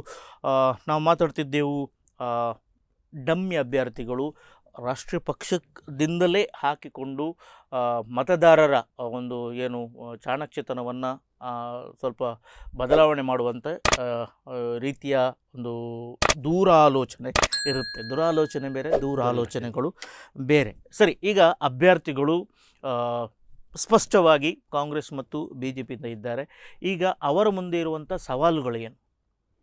ಸವಾಲು ಅಂತ ಹೇಳಿದ್ರೆ ಗೆಲ್ಲುವುದು ಒಂದೇ. ಚುನಾವಣೆ ಅಂದರೆ ಸವಾಲೇ. ಯಾಕೆ ಕೇಳಿದರೆ ಪ್ರತಿಯೊಂದು ಪಕ್ಷದ ಅಭ್ಯರ್ಥಿಗೂ ಇರ್ತದೆ, ಪಕ್ಷಕ್ಕೂ ಇರ್ತದೆ, ತಮ್ಮ ಅಭ್ಯರ್ಥಿ ಗೆಲ್ಲಬೇಕು ಅನ್ನೋದು ಮೊದಲ ಆದ್ಯತೆ ಅಲ್ವಾ. ಮತ್ತೆ ಅವರು ತಮ್ಮ ಕಾರ್ಯಕರ್ತನ ಹೇಗೆ ಕ್ರೋಢೀಕರಿಸ್ತೇವೆ, ಚುನಾವಣೆ ಮುಂದೆ ಎಂತೆಂಥ ಇಶ್ಯೂಸ್ಗಳು ಬರಬೇಕಾಗತ್ತೆ, ತಮ್ಮ ಮತದಾರರು ಹೇಗೆ ರೀಚ್ ಆಗಬೇಕಾಗತ್ತೆ. ಯಾಕೆ ಕೇಳಿದ್ರೆ ಸುಲಭ ಅಲ್ಲ. ಒಂದು 15 ಲಕ್ಷಕ್ಕಿಂತಲೂ ಹೆಚ್ಚಿನ ಮತದಾರರು ಚಿಕ್ಕಮಗಳೂರು, ಉಡುಪಿಯಲ್ಲಿ ಇರುವಾಗ ಪ್ರತಿಯೊಬ್ಬ ಮತದಾರನನ್ನು ನೀವು ಕಾಂಟ್ಯಾಕ್ಟ್ ಮಾಡಬೇಕಲ್ಲ, ಬೇರೆ ಬೇರೆ ಮಾಧ್ಯಮಗಳು ಹೋಗಬೇಕಾಗತ್ತೆ. ಸಾಕಷ್ಟು ಸವಾಲುಗಳಿದೆ, ಸುಲಭ ಅಲ್ಲ. ಕಾರ್ಯಕರ್ತನ ಮೋಟಿವೇಟ್ ಮಾಡ್ತಾ ಇರಬೇಕು, ಪ್ರತಿನಿತ್ಯ ಹಗಲು ರಾತ್ರಿ ಅಂತ ಕೆಲಸ ಮಾಡಬೇಕಾಗತ್ತೆ. ಯಾಕೆ ಕೇಳಿದ್ರೆ ಆ ಮೂಲಕ ಮತದಾರರನ್ನು ನೀವು ಎನ್ಕ್ಯಾಶ್ ಮಾಡ್ಬೋದು ಬಿಟ್ರೆ, ಅಥವಾ ರೀಚ್ ಆಗ್ಬೋದು ಬಿಟ್ರೆ ಸುಲಭತೆ ಸಾಧ್ಯ ಇಲ್ಲ. ಯಾಕೆ ಕೇಳಿದ್ರೆ ಯಾವಾಗಲೂ ಹಾಗೆ ಈ ಒಂದು ಲೋಕಸಭಾ ಚುನಾವಣೆಗೂ ವಿಧಾನಸಭೆ ಚುನಾವಣೆಗೆ ಬರುವ ವ್ಯತ್ಯಾಸ ಇದೇನೆ. ಯಾಕೆ ಕೇಳಿದರೆ ಈ ಲೋಕಸಭೆಯಲ್ಲಿ ಏನಾಗತ್ತೆ ಕೇಳಿದರೆ ಇದೆಲ್ಲರನ್ನೂ ರೀಚ್ ಮಾಡ್ಲಿಕ್ಕೆ ಆಗೋಲ್ಲ. ಕೆಲವೊಮ್ಮೆ ದೊಡ್ಡ ದೊಡ್ಡ ಇಶ್ಯೂಸ್ಗಳನ್ನೇ ಮುಂದೆ ಹಾಕಿ ಪ್ರಚಾರ ಕೊಟ್ಕೊಂಡೇ ಹೋಗಬೇಕಾಗತ್ತೆ, ಅಥವಾ ಅಭ್ಯರ್ಥಿಯ ಪರಿಚಯ ಇಲ್ಲದೆ ಇರುವುದು ಇರ್ತದೆ. ಸೊ ಆದ ಕಾರಣ ಎಲ್ಲೋ ಒಂದು ಕಡೆ ದೊಡ್ಡ ದೊಡ್ಡ ವಿಚಾರಗಳೇ ಇಶ್ಯೂಸ್ಗಳೇ ಜನರಿಗೆ ಮತದಾರನಿಗೆ ಮತ ಹಾಕಲಿಕ್ಕೆ ಅವಕಾಶ ಮಾಡಿಕೊಡ್ತದೆ. ಸೊ ಹಾಗಾಗಿ ಒಂದು ರೀತಿಯಲ್ಲಿ ಅಂತಂತ ರಾಷ್ಟ್ರೀಯ ವಿಚಾರಗಳು ಅಥವಾ ರಾಜ್ಯದ ವಿಚಾರಗಳು ಅಥವಾ ನಿಮಗೆ ಬೇಡಿಕೆಗಳೇನಿದೆ, ಸ್ಥಳೀಯ ಬೇಡಿಕೆ, ಇದನ್ನೇ ಮುನ್ನೆಲ್ಲ ತರಬೇಕಾಗತ್ತೆ. ಸಾಕಷ್ಟು ಸವಾಲುಗಳಿದೆ, ಸುಲಭ ಅಲ್ಲ ಇವತ್ತಿನ ಕಾಲಘಟ್ಟದಲ್ಲಿ. ಇಬ್ಬರು ರಾಷ್ಟ್ರೀಯ ಪಕ್ಷಗಳ ಇಬ್ಬರೂ ಅಭ್ಯರ್ಥಿಗಳು ಕರಾವಳಿಯವರು. ಸರಿ, ಈಗ ಚಿಕ್ಕಮಗಳೂರು ನಮ್ಮ ಕ್ಷೇತ್ರಕ್ಕೆ ಜೋಡಣೆ ಆಗಿದೆ. ಅದೇ ಇದರ ಹಿಂದಿನ ಡಿಬೇಟ್ನಲ್ಲಿ ನೀವು ಹೇಳಿದ್ರೆ ಇದು ಅನ್ಸೈಂಟಿಫಿಕ್ ಆದರೂ ಕೂಡ ಆಗಿದ್ದನ್ನು ಒಪ್ಕೊಳ್ಬೇಕು ಅಂತ ಹೇಳಿ. ಈಗ ಮಲೆನಾಡಿನವರು ಅಥವಾ ಚಿಕ್ಕಮಗಳೂರಿನವರು ಆ ಮತದಾರರು ಏನು ಒಂದು ರೀತಿಯ ಆಸೆಯನ್ನು ಇಟ್ಕೊಂಡಿರಬಹುದು? ಅಲ್ಲ, ಇನ್ನು ಏನು ಮಾಡಲಿಕ್ಕಿಲ್ಲ ಅವರು, ಯಾಕಂದ್ರೆ ಆಲ್ರೆಡಿ ಅವರ ಆಸೆಯನ್ನು ವ್ಯಕ್ತಪಡಿಸಿದ್ರು, ಅದಕ್ಕೆ ಆಸೆಗೆ ಸರಿಯಾಗಿ ಸ್ಪಂದನೆ ಸಿಗಲಿಲ್ಲ. ಸರಿ, ಇನ್ನು ಏನಿದ್ರು ಕೂಡ ಇದ್ದವರ ಜೊತೆ ಅವರು ಕಾಂಪ್ರಮೈಸ್ ಮಾಡ್ಕೊಳ್ಬೇಕು. ಹಾಗೂ ನಮ್ಮ ಪಾಲಿಗೆ ಬಂದದ್ದು ಪಂಚಾಮೃತನು ಹಾಗೆ ಎರಡೂ ಪಕ್ಷದವರು ಮಾಡ್ಕೊಳ್ಳೇಬೇಕಾಗತ್ತೆ. ಇವತ್ತು ನೀವು ನಾಮಿನೇಷನ್ ಫೈಲ್ ಮಾಡುವಾಗ ನೋಡಿದ್ದೀರಿ, ಸಾಕಷ್ಟು ಅಲ್ಲಿನ ಲೀಡರ್ಸ್ಗಳು ಕೂಡ ಉಡುಪಿಯ ಕಡೆ ಬರಬೇಕಾಯ್ತು ಅಲ್ವಾ, ಅಲ್ಲಿನ ಕ್ಯಾರ್ಟೇಕರ್ ಮಿನಿಸ್ಟರ್ ಕೂಡ ಇಲ್ಲಿಗೆ ಬರಬೇಕಾಯ್ತು. ಅಂದ್ರೆ ಉಡುಪಿ ಒಂದು ಸೆಂಟರ್ ಆಫ್ ಅಟ್ರಾಕ್ಷನ್ ಆಗ್ತಾ ಇದೆ ನನಗೆ ಅನಿಸಿದ ಪ್ರಕಾರ. ನೀವು ಕೇಳಬಹುದು, ಚಿಕ್ಕಮಗಳೂರು ಜಿಲ್ಲಾ ಕೇಂದ್ರ ಅಲ್ಲ, ಅಲ್ಲಿ ಹಾಕ್ಬೋದಿತ್ತಲ್ಲ ನಾಮಿನೇಷನ್ ಫೈಲು. ನೋಡಿ, ಇದು ಟೆಕ್ನಿಕಲ್ ಪ್ರಾಬ್ಲಮ್. ನಾನು ಕೇಳ್ತು, ಈಗ 4 ಕ್ಷೇತ್ರಗಳು ಅಲ್ಲಿದ್ದಾವೆ, 4 MLA ಕ್ಷೇತ್ರಗಳು ಇಲ್ಲಿ ಇದ್ದಾವೆ, ಚಿಕ್ಕಮಗಳೂರು ಕೂಡ ಡಿಸ್ಟ್ರಿಕ್ಟ್ ಹೆಡ್ ಕ್ವಾರ್ಟರ್ಸ್. ಯಾಕೆ ನೀವು ಅಲ್ಲಿ ಅಲ್ಲಿಗೆ ಹೋಗ್ಲಿ, ಇಲ್ಲಿಗೆ ಬರಬೇಕು, ಎಲ್ಲದಕ್ಕೂ ಉಡುಪಿಗೆ ಬರಬೇಕಾ? ಈ ಪ್ರಶ್ನೆಗಳು ಬರೋ ಸ್ವಾಭಾವಿಕ. ನಾನಾಗಿ ಅವರಿಗೆ ತಲೆಗೆ ನುಗ್ಗದಾಗ ಆಗಿದೆ ವಿಚಾರ. ಇದು ಏನೇ ಇರಲಿ, ಅವಕಾಶ ಇದೆ, ಅಲ್ಲಿ ಮಾಡ್ಬೇಕು, ಮಾಡ್ಲಿಲ್ಲ. ಇವ್ರು ಏನ್ ಮಾಡಿದ್ರು, ಇದನ್ನೇ ಒಂದು ಹೆಡ್ ಕ್ವಾರ್ಟರ್ಸ್ ಅಂತ ಮಾಡಿದ್ರು. ಯಾವಾಗಲೂ ನಾವು ಚಿಕ್ಕಮಗಳೂರು ಉಡುಪಿ ಕಾನ್ಸ್ಟಿಟ್ಯೂನ್ಸಿ ಹೇಳುವುದಿಲ್ಲ, ಉಡುಪಿ ಚಿಕ್ಕಮಗಳೂರು ಕಾನ್ಸ್ಟಿಟ್ಯೂನ್ಸಿ ಹೇಳ್ತೇವೆ ಅಲ್ವಾ. ಆದ ಕಾರಣ ಏನು, ಫಸ್ಟ್ ಪ್ರಿಫರೆನ್ಸ್ ಟು ಉಡುಪಿ ಬಂತು. ಏನೇ ಇರಲಿ, ಅದು ಒಂದು ತಾಂತ್ರಿಕವಾದ ಕೆಲವು ಕಾರಣಗಳು ಇರಬಹುದು, ಏನೇ ಇರ್ಬೋದು. ಇನ್ನೊಂದು ಹೇಳುವಂಥ, ನೀವು ಸಮಸ್ಯೆಗಳ ಬಗ್ಗೆ ಹೇಳಿದ್ರಿ. ಆದರೆ ಇವತ್ತಿಗೂ ಕೂಡ ಅಲ್ಲಿ ನಿಮ್ಮ TV ವಾಹಿನಿಯವರು ಹೋದಾಗ ಕೂಡ ಅವರು ಹೇಳೋದೇನು, ಸ್ಥಳೀಯ ಹಲವಾರು ಸಮಸ್ಯೆಗಳಿದೆ, ಇದಕ್ಕೆ ಸ್ಪಂದಿಸುವ ನಾಯಕರು ನಮ್ಗೆ ಸಿಗ್ತಾ ಇಲ್ಲ, ಅಥವಾ ನಮಗೆ ಅಭ್ಯರ್ಥಿಗಳ ಪರಿಚಯನೇ ಆಗೋದಿಲ್ಲ. ಈ ಸಮಸ್ಯೆಗಳಿದೆ ಖಂಡಿತವಾಗಿ. ಆದಷ್ಟು ಮಟ್ಟಿಗೆ ಇವ್ರು ಏನು ಮಾಡಬೇಕಾಗತ್ತೆ, ಈ ಕಡೆ ಅಭ್ಯರ್ಥಿಗಳು ಆ ಕಡೆಗೆ ಹೆಚ್ಚು ಕಾನ್ಸಂಟ್ರೇಟ್ ಮಾಡಬೇಕಾಗತ್ತೆ. ಇವತ್ತು ನಾಮಿನೇಷನ್ ಫೈಲ್ನಲ್ಲಿ ನಾವು ನೋಡಿದೆವು, KG ಜಾರ್ಜ್ ಕಾಂಗ್ರೆಸ್ ವತಿಯಿಂದ, CT ರವಿ ಬಿಜೆಪಿ ಬಂದಿದ್ದಾರೆ. ಅಂದ್ರೆ ಅಲ್ಲಿನ ಮತದಾರರಿಗೆ ಭರವಸೆ ಕೊಟ್ಟಿದ್ದು ನಾವು ಇದ್ದೇವೆ ಅಂತ. ಯಾಕೆ ಕೇಳಿದ್ರೆ, ಅವರು ಬಂದಿದ್ದಾಗ ಕೇಳಿದ್ರೆ ಆ ಕಡೆಯಿಂದ ನಮ್ಮ ರೆಪ್ರೆಸೆಂಟೇಷನ್ ಇದೆ, ನಿಮ್ಮ ಪರವಾಗಿ ನಾವು ನಿಂತಿದ್ದೇವೆ ಅಂತ ಎರಡೂ ಪಕ್ಷಗಳು ಕೂಡ ಅವರನ್ನು ಇಲ್ಲಿ ಕರ್ಸ್ಕೊಳ್ಬೇಕು ಅನಿವಾರ್ಯ ಇದೆ. ಮಾತ್ರ ಅಲ್ಲ, ಮುಖ್ಯವಾಗಿ ಮತದಾರರು ರೀಚ್ ಆಗ್ಬೇಕಲ್ಲ. ನಾವು ನಾಯಕರನ್ನು ಕರ್ಸ್ಕೊಳ್ಳೋದು ದೊಡ್ಡದಲ್ಲ, ಈ ಮತದಾರರಿದ್ದ ಸಾಮಾನ್ಯ ಮತದಾರರಿಗೂ ಕೂಡ ನೀವು ಹೋಗಿ ರೀಚ್ ಆಗ್ಬೇಕಲ್ಲ ಅಲ್ವಾ. ನಿಮ್ಮ ಪ್ರಣಾಳಿಕೆ ಇರಬಹುದು, ನಿಮ್ಮ ಅಭ್ಯರ್ಥಿತನ ಇರಬಹುದು, ಸಮಸ್ಯೆಗಳ ಬಗ್ಗೆ ಮಾತುಕತೆ ಇರಬಹುದು, ಯಾವ್ದು ಅಲ್ಲಿ ಹೋಗ್ಲೇಬೇಕಾಗತ್ತೆ. ಸರಿ, ಈಗ ಪ್ರಚಾರಕ್ಕೆ ನಾವು ಬರುವ, ನಾನು ಸಣ್ಣದಿರುವಾಗ ಅಥವಾ ನೀವು ಒಂದು ಯುವ ವಯಸ್ಸಿನಲ್ಲಿ ರೋಡಿನಲ್ಲಿ ಬರೆಯುವುದು, ಕಾಂಪೌಂಡ್ ವಾಲ್ ಮೇಲೆ ಬರೆಯುವುದು, ಸುಣ್ಣದಲ್ಲಿ ಬರೆಯುವುದು, ಚಿತ್ರ ಬಿಡಿಸುವುದಲ್ಲಿತ್ತು. TN ಶೇಷನ್ ಸ್ವಲ್ಪ ಕತ್ತರಿ ಹಾಕಿದ್ರು, ಒಂದು ಒಳ್ಳೆಯ ವಿಚಾರ. ಈಗ ಕಾಲ ಬದಲಾಗಿದೆ, ಮನೆ ಪ್ರಚಾರ ಹೋಗಿ ಮನಸ್ಸಿನ ಪ್ರಚಾರ ಬಂದಿದೆ. ಯಾಕಂದ್ರೆ ಎಲ್ಲ ಈಗ ಡಿಜಿಟಲ್ ಸೋಷಿಯಲ್ ಮೀಡಿಯಾ. ಸೊ ಈ ಪ್ರಚಾರ ಎಷ್ಟರ ಮಟ್ಟಿಗೆ ಸರಿ ಅಥವಾ ತಪ್ಪು, what is truth or what is fake, ಅಂದರೆ ಮತದಾರ ಗೊತ್ತಾಗೋದು ಹೇಗೆ? ಅಂದರೆ ಅಲ್ಲಿ ನೀವು ಬಾಲ್ಯದ ನೆನಪು ಹೇಳ್ಕೊಂಡ್ರಿ, ನಾವು ಚಿಕ್ಕವನೇ ಇರುವಾಗ ವೋಟರ್ಸು ಅಲ್ಲ, ಅವಾಗ ರಾಜಕೀಯ ಭಾಷಣ ಕೇಳಲಿಕ್ಕೆ ನಾವು ಮುಂದೆ ಹೋಗಿ ಕೂತ್ಕೊಳ್ಳೋದುಂಟು. ಖುಷಿ. ಯಾಕೆ ಕೇಳಿದ್ರೆ ಅಲ್ಲಿ ಅವರು ಒಂದೊಂದು ಪಾರ್ಟಿಯವರು ಒಬ್ಬರೊಬ್ರು ಬೈಸ್ಕೊಳ್ಳೋದು ಉಂಟಲ್ಲ, ಖುಷಿ. ಅದು ನಮಗೆ ಖುಷಿ ಕೊಡ್ತಾ ಇತ್ತು. ಎಷ್ಟು ಮಟ್ಟ ಸತ್ಯವೋ ಅಸತ್ಯ ಅನ್ನೋದಕ್ಕಿಂತ ಅವರು ಬಳಸುವ ಭಾಷೆಗಳು ಉಂಟಲ್ಲ, ಅದನ್ನ ನೋಡಿ ಖುಷಿ ಪಟ್ಟವರು ನಾವು ಕೂಡ. ಇವತ್ತು ನಮ್ಗೆ ಅದ್ರ ಸತ್ಯಾಸತ್ಯತೆ ಅರ್ಥ ಆಗ್ತಾ ಉಂಟು, ಯಾಕೆ ಬೈಸ್ಕೊಳ್ತಾ ಇದ್ದಾರೆ, ಏನು ಸತ್ಯ ಅಸತ್ಯ ಅಲ್ಲೋ ಇವತ್ತು ಗೊತ್ತಾಗ್ತಾ ಇದೆ. ನೀವು 2 ವಿಚಾರಗಳನ್ನ ಎತ್ತಿದ್ರಿ. ಅಂದರೆ ಒಂದನೇದಾಗಿ ಈಗ ಮನೆ ಪ್ರಚಾರಗಳು ಈಗ ಏನು ಮಾಡ್ತಾ ಇದ್ದಾರೆ ಕೇಳಿದರೆ, ಅವರಲ್ಲಿ ಕಾರ್ಯಕರ್ತರು ಸಂಖ್ಯೆ ತುಂಬ ಆಗಿದೆ ಇವತ್ತು ಅಲ್ವಾ. ಕಾರ್ಯಕರ್ತರು ಏನು ಮಾಡ್ತಾರೆ, ಪ್ರತಿ ಮನೆಗೂ ಕೂಡ ಪ್ಯಾಂಪ್ಲೆಟ್ಸ್ ಕೊಡುವಂಥದ್ದು ಅಥವಾ ಅಲ್ಲಿ ಹೋಗಿ ವೋಟರ್ಸನ್ನು ಸ್ಯಾಟಿಸ್ಫೈ ಮಾಡೋ ಕೆಲಸವನ್ನು ಮಾಡ್ತಾ ಇದ್ದಾರೆ. ಇನ್ನೊಂದು ಸೋಷಿಯಲ್ ಮೀಡಿಯಾ ಎತ್ಕೊಂಡ್ರಿ.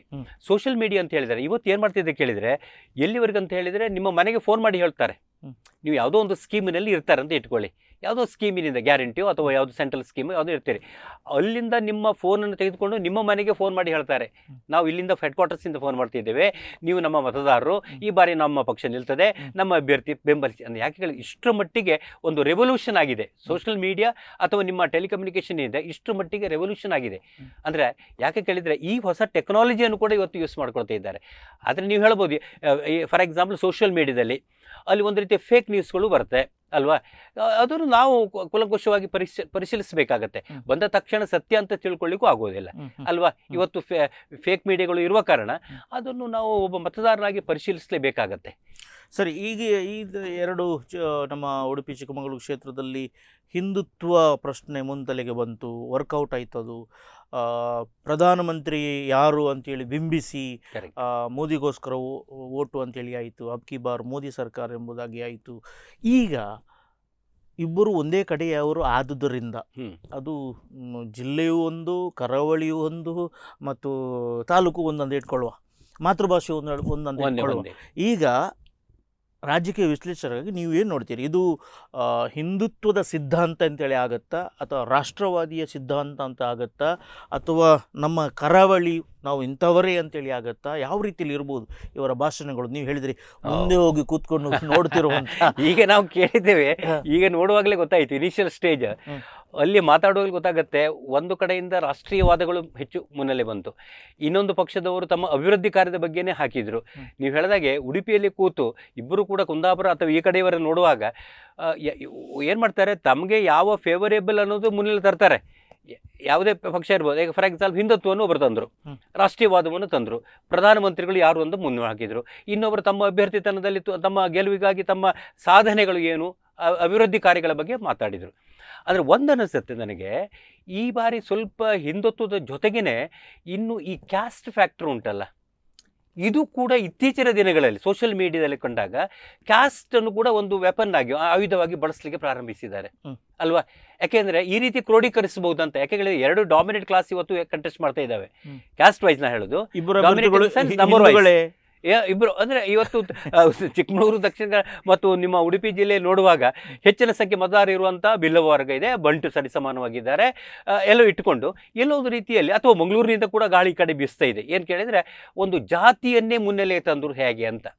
ಅಂದರೆ ಯಾಕೆ ಕೇಳಿದರೆ, ಈ ಹಿಂದುತ್ವಕ್ಕೆ ಜಾತಿಯನ್ನು ಅಡ್ಡ ತಂದು ನಿಲ್ಲಿಸಿ ಏನಾದರೂ ಓಟು ಸ್ಪ್ಲಿಟ್ ಮಾಡ್ಲಿಕ್ಕೆ ಆಗುತ್ತೆ. ಇದು ಟ್ಯಾಕ್ಟಿಸ್, ಅದು ಮಾಡ್ತಾರೆ. ಆಗ್ತದಾ ಆಗೋದಿಲ್ಲ ಬೇರೆ, ಮತ್ತೆ ಮತದಾರ ಡಿಸೈಡ್ ಮಾಡಬೇಕಾಗುತ್ತೆ.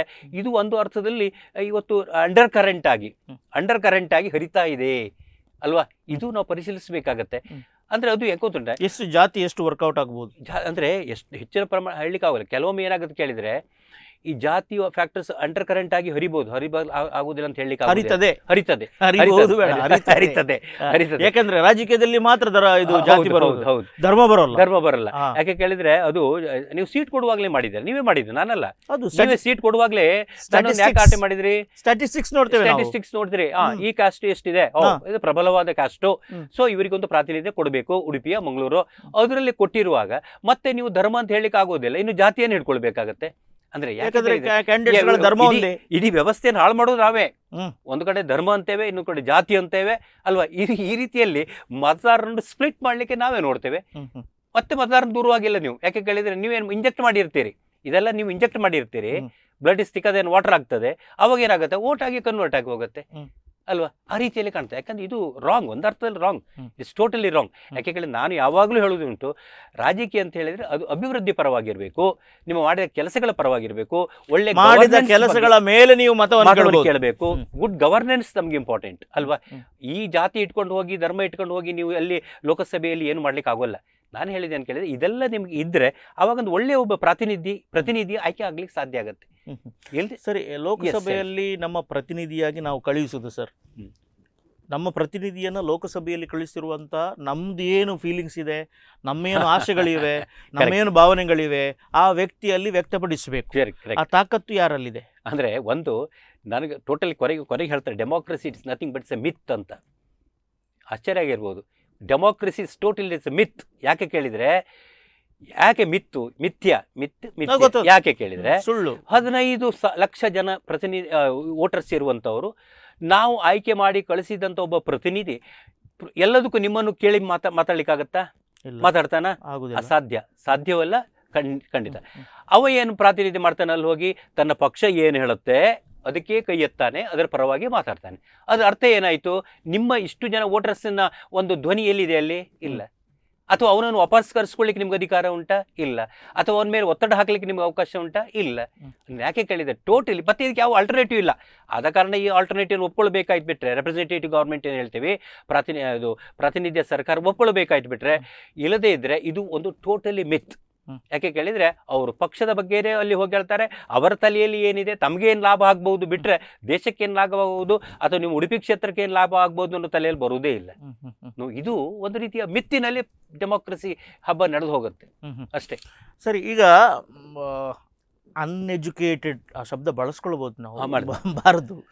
ಅನಕ್ಷರಸ್ಥರು ಅಥವಾ ಬುದ್ಧಿವಂತರಲ್ಲ, ಅತಿ ಬುದ್ಧಿವಂತರಲ್ಲ ನಾವು, ಸರಿ ಒಪ್ಕೊಳ್ತೀರಾ? ನಮ್ಮ ಹಾಗೆ ಬುದ್ಧಿವಂತರಲ್ಲ. ಸರಿ, ಬುದ್ಧಿವಂತರಲ್ಲದ ಜಿಲ್ಲೆಯವರು ಅವರ ಲೋಕಸಭಾ ಕ್ಷೇತ್ರಗಳಲ್ಲಿ ಅಲೆ ಯಾವ್ದು ಇರ್ಬೋದು, ಅದು ಒಂದು ರೀತಿ ಅಲೆ ಇರ್ತದಲ್ಲ, ಆ ಅಲೆಗಳು, ಅದು ಅಲೆ ಖಾಲಿ ಮೀಡಿಯಾದಲ್ಲಿ ಸಮೀಕ್ಷೆಗಳಲ್ಲಿ ಮಾತ್ರ. ಓಟ್ ಹಾಕುವಾಗ ಸ್ಪಷ್ಟವಾಗಿ ನಿರ್ಧಾರ ಮಾಡಿರ್ತಾರೆ. ಇದು ರಾಜ್ಯದ ಚುನಾವಣೆಯಲ್ಲಿ ಆಗುವಂಥ ಅಲೆ ಬೇರೆ, ಲೋಕಸಭೆಯ ಚುನಾವಣೆಯಲ್ಲಿ ಆಗುವಂಥ ಅಲೆ ಬೇರೆ, ಹಾಗಂತ ಹೇಳಿ ಒಂದು ರೀತಿಯ ಲೆಕ್ಕಾಚಾರ. ನೀವೇನು ಹೇಳ್ತೀರಿ? Anything connected with the Vidhana Sabha assembly election or Lok Sabha election? ನೀವು ಹೇಳೋದು ಕ್ಲಿಯರ್ ಆಗಿ ಹೇಳಿದ್ರೆ, ಅಂದರೆ ಇಲ್ಲಿ ಸ್ಥಳೀಯ ಮಟ್ಟದಲ್ಲಿ ನಡೆಯುವ ಚುನಾವಣೆಗೂ ಲೋಕಸಭಾ ಮಟ್ಟದ ಚುನಾವಣೆಗೂ ಏನಾದರೂ ವ್ಯತ್ಯಾಸ ಉಂಟಾ ಅಥವಾ ಒಂದೇ ಅಂತ? ಅಲ್ಲಿ ಒಂದು ಅರ್ಥದಲ್ಲಿ ವ್ಯತ್ಯಾಸ ಇದೆ, ಇನ್ನೊಂದು ಅರ್ಥದಲ್ಲಿ ವ್ಯತ್ಯಾಸ ಇಲ್ಲ. ಯಾಕೆ ಹೇಳ್ತೇನೆ, ಯಾಕೆ ಹೇಳಿದರೆ, ಒಬ್ಬ ಮತದಾರನ ಇಟ್ಕೊಳ್ಳಿ. ಈಗ ನಾನು ಒಬ್ಬ ಸಾಮಾನ್ಯ ಮತದಾರನಾಗಿ ನಾನು ನನ್ನಂಥ ಕೆಲವು ಮತದಾರರು ರಾಷ್ಟ್ರ ಮಟ್ಟದಲ್ಲಿ ಆಲೋಚನೆ ಮಾಡ್ಬೋದು. ಇಂಥ ಸರ್ಕಾರ ಬರಬೇಕು, ಅಂತಾರಾಷ್ಟ್ರೀಯ ನೀತಿಗಳು ಹೀಗಿರಬೇಕು, ರಾಷ್ಟ್ರೀಯ ಮಟ್ಟದ ಪ್ರೋಗ್ರಾಮ್ಸ್ಗಳು ಹೀಗಿರಬೇಕು ಅಂತ ನನ್ನಂಥ ಒಬ್ಬರು ಆಲೋಚನೆ ಮಾಡ್ಬೋದು. ಇನ್ನೊಬ್ಬ ಏನು ಮಾಡ್ತಾನೆ ಪಾಪ, ಅವನು ಪೇಟಿಗೆ ಸವಾಲು, ಅವನ ಹೊಟ್ಟೆ ಅವನಿಗೆ ತುಂಬಿಸಿಕೊಳ್ಳುವುದು ಸಮಸ್ಯೆ. ಅವನು ರಾಷ್ಟ್ರ ಬಗ್ಗೆ ಚಿಂತನೆ ಹೋಗ್ಲಿಕ್ಕೆ ಸಾಧ್ಯವೂ ಇಲ್ಲ, ಎಕ್ಸ್ಪೆಕ್ಟ್ ಮಾಡಲಿಕ್ಕೂ ಸಾಧ್ಯ ಇಲ್ಲ. ಅವನ ಸಮಸ್ಯೆಗಳಿಗೆ ಏನು ಸರ್ಕಾರ, ಯಾವುದೋ ಪಕ್ಷವೋ ಯಾವುದೋ ಅಭ್ಯರ್ಥಿ ಸ್ಪಂದಿಸ್ತಾನೆ ಅನ್ನುವುದರ ಮೇಲೆ ತನ್ನ ಮತವನ್ನು ಹಾಕ್ತಾನೆ. ಯಾಕೆ ಕೇಳಿದರೆ, ಎಲ್ಲವನ್ನೂ ನೀವು ಫುಲ್ಫಿಲ್ ಮಾಡ್ಕೊಳ್ಬೇಕಾಗತ್ತೆ. ನೀವು ಒಬ್ಬ ಖಾಲಿ ಹೊಟ್ಟೆಯಲ್ಲಿ ಇಟ್ಟು ನೀವು ಅವನ ಎದುರಿನಲ್ಲಿ ಹೋಗಿ ಸಂವಿಧಾನ ಅಂತ ಹೇಳಿದರೆ ಇದು, ನಿಮ್ಮ ಹಕ್ಕುಗಳಂತ ಹೇಳಿದರೆ ಇದು, ರಾಷ್ಟ್ರೀಯತೆ ಅಂತ ಹೇಳಿದರೆ ಇದು, ಅವನಿಗೆ ಅರ್ಥನೇ ಆಗೋಲ್ಲ ಅಲ್ವಾ? ಯಾಕೆ ಕೇಳಿದರೆ, ಇಂಥ ಮತದಾರರು ನಮ್ಮಲ್ಲಿ ಸಾಕಷ್ಟು ಇದ್ದಾರೆ. ಎಲ್ಲ 3-4 ಕ್ಯಾಟಗರಿ ಆಫ್ ವೋಟರ್ಸ್ ಇದ್ದಾರೆ. ಅವರು ಅವರವರ ಆಸೆ ಲೆವೆಲ್ ನೋಡಿ ಮತ ಹಾಕ್ತಾರೆ. ನಾನು ಒಂದೇ ಹೇಳ್ತೇನೆ ದಂತಿಯವರು, ಏನು ಕೇಳಿದರೆ, ಪ್ರತಿಯೊಬ್ಬ ಮತದಾರನಿಗೂ ಕೂಡ ಅವನಿಗೆ ಏನು ಲಾಭ ಬಂದಿದೆ ಅಂತ ನೋಡ್ಕೊಳ್ತಾರೆ. ಒಂದು ಇದೆ, ಅದು ಖಂಡಿತ ಭಾವನಾತ್ಮಕವಾಗಿ ಇರಬಹುದು, ಇನ್ನೊಂದು ಅರ್ಥದಲ್ಲಿಯೂ ಇರಬಹುದು. ತನಗೇನು ಲಾಭ ಆಗಿದೆ ಅನ್ನುವುದರ ಮೇಲೆ ತನ್ನ ನಿರ್ಧಾರ ಪ್ರಕಟಿಸ್ತಾನೆ. ನೀವು ಎಷ್ಟೇ ಬೊಬ್ಬೆ ಹಡಿನಿ, ಏನೇ ಮಾಡಿ, ಅವ ಅಲ್ಲಿ ವೋಟರ್ ಆಗಿ ನಿಮ್ಮ ಕಡೆ ಬರ್ತಾನಂತ ಹೇಳಿಕ್ಕೆ ಆಗೋಲ್ಲ. ಅವನಿಗೆ ಸವಾಲುಗಳಿರ್ತದೆ. ಒಬ್ಬ ಬಡತನದಲ್ಲಿದ್ದಾನೆ, ಅವನಿಗೆ ನೀವು ಏನೋ ಒಂದು ಕೊಟ್ಟಿದ್ದೀರಿ, ಅವಕಾಶ ಮಾಡಿ ಕೊಟ್ಟಿದ್ದೀರಿ, ಗ್ಯಾರಂಟಿಯೋ ಏನೋ ಕೊಟ್ಟಿದ್ದೀರಿ, ಅವ ಅದೇ ಸ್ಯಾಟಿಸ್ಫೈ ಆಗಿರ್ತಾನೆ ಅಲ್ವಾ? ಅದಕ್ಕೆ ಅವರಿಗೆ ಖುಷಿ ಕೊಟ್ಟಿರ್ತಾರೆ. ಅದನ್ನು ತ್ಯಾಗ ಮಾಡ್ಲಿಕ್ಕೆ ಅವ್ರು ರೆಡಿ ಇಲ್ಲ, ಮಾಡ್ಲಿಕ್ಕೆ ಸಾಧ್ಯವೂ ಇಲ್ಲ. ಅಂದರೆ ಅವನ ಹತ್ತಿರ ನೀವು ರಾಷ್ಟ್ರೀಯತೆ, ಅಂತಾರಾಷ್ಟ್ರೀಯತೆ, ವಿದೇಶಾಂಗ ನೀತಿ ಹೇಳಿದರೆ ಅವನಿಗೆ ಏನು ಅರ್ಥ ಆಗುತ್ತೆ? ನಾನು ಯಾಕೆ ಕೇಳಿದ್ರೆ, ಈ ರೀತಿಯ ಮತದಾರರು ನಮ್ಮಲ್ಲಿ ಸಾಕಷ್ಟು ಇದ್ದಾರೆ. ಎಲ್ಲ ಮತದಾರರನ್ನು ನೀವು 97 ಕೋಟಿ ಮತದಾರರನ್ನು ಒಂದೇ ತಕಡಿಯಲ್ಲಿ ತಗೊಳ್ಳಿಕ್ಕೆ ಆಗೋದಿಲ್ಲ. ಅವರವರ ಸಮಸ್ಯೆಗಳಿರ್ತವೆ, ಸ್ಪಂದಿಸ್ತಾರೆ. ಅದಕ್ಕೋಸ್ಕರ ಈ ರಾಜಕಾರಣಿಗಳು ಏನಿದ್ದಾರೆ, ಪಕ್ಷಗಳು ಏನು ಮಾಡ್ತವೆ, ಅದಕ್ಕೆಲ್ಲವೂ ಕೂಡ ಒಂದು ಮದ್ದನ್ನು ಅರೆದಿರ್ತಾರೆ. ಕೊಡ್ಲಿಕ್ಕೆ ಏನೋ ಅಂದ್ರೆ ಇಂಜೆಕ್ಟ್ ಮಾಡ್ಲಿಕ್ಕೆ ನೋಡಬೇಕಾಗತ್ತೆ. ಸರ್, ಈಗ ಕರ್ನಾಟಕ ರಾಜ್ಯದಲ್ಲಿ 2 ದಿನಾಂಕಗಳಲ್ಲಿ ಆಗುತ್ತೆ. ಒಂದು ಏಪ್ರಿಲ್ ಕೊನೆಯಲ್ಲಿ, ಮತ್ತೊಂದು ಮೇ. ಅದರ ನಡುವೆ ಸಮೀಕ್ಷೆಗಳು ಬರ್ತವೆ. ಸಮೀಕ್ಷೆಗಳನ್ನು ಹೊರ ಹಾಕುವಂತಿಲ್ಲ ಅಂತ ಹೇಳಿ ಎಲೆಕ್ಷನ್ ಕಮಿಷನ್ ಹೇಳುತ್ತೆ. ಆದರೂ ಕೂಡ ಸಮೀಕ್ಷೆಗಳು ಬರ್ತವೆ. ಒಂದು ಎಲೆಕ್ಷನ್ ಆದ ಮೇಲೆ, ಒಂದು ಕಡೆಯಲ್ಲಿ ಆದ ಕೂಡಲೇ ಅಥವಾ ಒಂದು ರಾಜ್ಯದಲ್ಲಿ ಆದ ಕೂಡಲೇ ಬರುತ್ತೆ. ಇದು ಎಷ್ಟು ಮತದಾರನ ಮೇಲೆ ಪರಿಣಾಮ ಬೀರುತ್ತೆ? ಅಂದರೆ ಈಗ ಹಾಕಿದ್ದಾರೆ, ಮೋಸ್ಟ್ಲಿ 18ನಿಂದ ಯಾವ ವಾಹಿನಿಗಳು ಕೂಡ ಈ ರೀತಿಯ ಒಂದು ಸಮೀಕ್ಷೆಯನ್ನು ಪ್ರಕಟಿಸಲಿಕ್ಕಿಲ್ಲ ಅಂತ ಹಾಕಿದ್ದಾರೆ. ಅಂದರೆ ನಾನು ಯಾಕೆ ಕೇಳಿದರೆ, ಇವತ್ತು ಕೂಡ ಈಗನೇ ಏನು ನಡೀತದೆ ಕೇಳಿದರೆ, ಈ ಟಿ ವಿ ವಾಹಿನಿಗಳು ಏನು ಮಾಡ್ತೇವೆ, ಪ್ರತಿಯೊಬ್ಬ ಮತದಾರನ ಹೋಗಿ ಮಾತಾಡಿಸುವಂಥದ್ದು. ನನಗಿದು ಅಸಹ್ಯ ಕಾಣ್ತದೆ, ಅಸಭ್ಯ ಆಗಿ ಕಾಣ್ತದೆ. ಏನಕ್ಕೆ ನೀವು ಯಾರಿಗೆ ಹಾಕ್ತೀರಿ ಮತ ಅಂತ ನೋಡಿ, ನೀವು ಯಾರಿಗೆ ಮತ ಹಾಕ್ತೀರಿ? ಅದು ಗೌಪ್ಯತನವನ್ನು ನೀವು ಮೋದಿ ಆಗ್ಬೋದಾ, ರಾಹುಲ್ ಆಗ್ಬೋದಾ, ಈ ಪ್ರಶ್ನೆಗಳು ಕೇಳಬಾರ್ದು ಯಾವಾಗಲೂ. ಯಾಕೆ ಕೇಳಿದರೆ, ಇದರಿಂದ ಏನಾಗುತ್ತೆ, ಒಬ್ಬ ಪಾಪ ನಮ್ಮಂಥ ಮತದಾರರಾದರೆ ಉತ್ತರ ಕೊಡೋಲ್ಲ, ಅದಕ್ಕೆ ಬೇರೆ ಥರದ ಉತ್ತರ ಕೊಡ್ತಾನೆ, ಬೇರೆ ಥರದಲ್ಲಿ ಕೊಡ್ತಾನೆ. ಆದರೆ ಪಾಪ ಕೆಲವರು ಇನ್ನಸೆಂಟ್ ಇರ್ತಾರೆ, ಅಥವಾ ಯಾವುದೋ ಒಂದು ಪಕ್ಷಕ್ಕೆ ಅಂಟಿಕೊಂಡಿರ್ತಾರೆ ಅಂತ ಇಟ್ಕೊಳ್ಳಿ, ಅವರು ನೇರವಾಗಿ ಹೇಳಿಬಿಡ್ತಾರೆ, ನಾನು ಇದಕ್ಕೆ ಹಾಕ್ತೇನೆ, ಅದಕ್ಕೆ ಹಾಕ್ತೇನೆ ಅಂತ. ನಾನು ಯಾಕೆ ಕೇಳಿದರೆ, ಇಂಥದ್ದನ್ನೇ ಜಾಸ್ತಿ ಬಿಂಬಿಸ್ತಾ ಹೋದಾಗ ಮತದಾರರ ಮೇಲೆ ಏನು ಕೊಡ್ತಾನೆ, ಅವನೇ ಒಂದು ಈ ಬಾರಿ ಈ ಪಕ್ಷ ಬರ್ಬೋದು, ಆ ಪಕ್ಷ ಬರ್ಬೋದು, ಮನೆಯಲ್ಲೇ ಕೂತ್ಕೊಂಡು ಆಲೋಚನೆ ಶುರು ಮಾಡ್ತಾನೆ. ಅಂದರೆ ಮತದಾರನ ಮೇಲೆ ಈ ರೀತಿಯಾಗಿ ನೆಗೆಟಿವ್ ಆಗಿ ಕೂಡ ಪ್ರಭಾವ ಬೀರುತ್ತೆ, ಕೆಟ್ಟ ಪರಿಣಾಮ ಬೀರುತ್ತೆ. ಅದೇ ಕಾರಣ ಮತದಾರನ ಮನಸ್ಸನ್ನು ನೀವು ಹಾಗೆ ಇಟ್ಕೊಳ್ಬೇಕು, ಹಾಳು ಮಾಡಬಾರ್ದು, ಡಿಸ್ಟರ್ಬ್ ಮಾಡಬಾರ್ದು ಅಲ್ವಾ? ಅವ್ರು ಸ್ವಂತ ಆಲೋಚನೆ ಮಾಡಲಿಕ್ಕೆ ನೀವು ವ್ಯವಸ್ಥೆಯನ್ನು ಮಾಡಿಕೊಡ್ಬೇಕು. ಅದಕ್ಕೋಸ್ಕರ ಚುನಾವಣೆ ಚುನಾವಣಾ ಆಯೋಗ ಇವರ ಮೇಲೆ ಒಂದು ಕಣ್ಣು ಇಟ್ಕೊಂಡಿರ್ತದೆ. ಸೊ ಇಂತಿಷ್ಟನೇ ತಾರೀಕಿನಿಂದ ಇವರ ವೋಟರ್ಸನ್ನು ನೀವು ಸ್ವಲ್ಪ ನೆಮ್ಮದಿಯಲ್ಲಿ ಬದುಕಲಿಕ್ಕೆ ಬಿಡಿ, ಅವ್ರು ಆಲೋಚನೆ ಮಾಡಿ ಮತ್ತೆ ಮತ ಹಾಕಲಿ. ಆದ ಕಾರಣ ಇಂಥ ಸಮೀಕ್ಷೆಗಳು ಹೇಳಿದಾರಲ್ಲ, ಈ ಸಮೀಕ್ಷೆಗಳಿಗೆ ಬ್ರೇಕ್ ಹಾಕಬೇಕಾಗುತ್ತೆ. ಖಂಡಿತ ಇಲ್ಲ ನೆಗೆಟಿವ್ ಇಫೆಕ್ಟ್ ಆಗುತ್ತೆ, ನೆಗೆಟಿವ್ ಇಫೆಕ್ಟ್ ಆಗುತ್ತೆ. ಸರಿ, ಇಬ್ಬರು ಅಭ್ಯರ್ಥಿಗಳು ಸ್ಪಷ್ಟವಾಗಿ ನಮ್ಮ ಮುಂದೆ ಇದ್ದಾರೆ. ಈಗ ಅವರ ಒಂದು ಮೇಲೆ ಇಟ್ಟಿರುವಂಥ ಮತದಾರನ ನಿರೀಕ್ಷೆಗಳು ಏನು? ನಮ್ಮ ಕ್ಷೇತ್ರದವರಾಗಿ, ಉಡುಪಿಯವರಾಗಿ ಏನು ನಿರೀಕ್ಷೆ ಇಟ್ಟಿರ್ಬೋದು? ಯಾಕೆ ಕೇಳಿದರೆ, ನಾನು ರಾಷ್ಟ್ರ ಮಟ್ಟದಕ್ಕಿಂತ ಉಡುಪಿ ಮತ್ತು ಚಿಕ್ಕಮಗಳೂರು ಒಂದು ಲೋಕಸಭಾ ಕ್ಷೇತ್ರದ ಹಿತದೃಷ್ಟಿ ಇಟ್ಕೊಂಡು ಒಂದು ನಮ್ಮ ಮತದಾರರು ಇಟ್ಕೊಂಡ ನಿರೀಕ್ಷೆಯನ್ನು ಕೇಳಿದರೆ, ಇಲ್ಲಿ ಸಾಕಷ್ಟು ಸಮಸ್ಯೆಗಳಿದೆ, ಸವಾಲುಗಳಿದೆ. ಇದಕ್ಕೆ ನೀವು ಸ್ಪಂದಿಸಲೇಬೇಕಾಗತ್ತೆ. ಯಾಕೆ ಕೇಳಿದರೆ, ಹಿಂದಿನ ಅನುಭವಗಳು ನಮಗೆ ಕೆಟ್ಟ ಒಂದು ಅನುಭವವನ್ನು ಕೊಟ್ಟಿದೆ.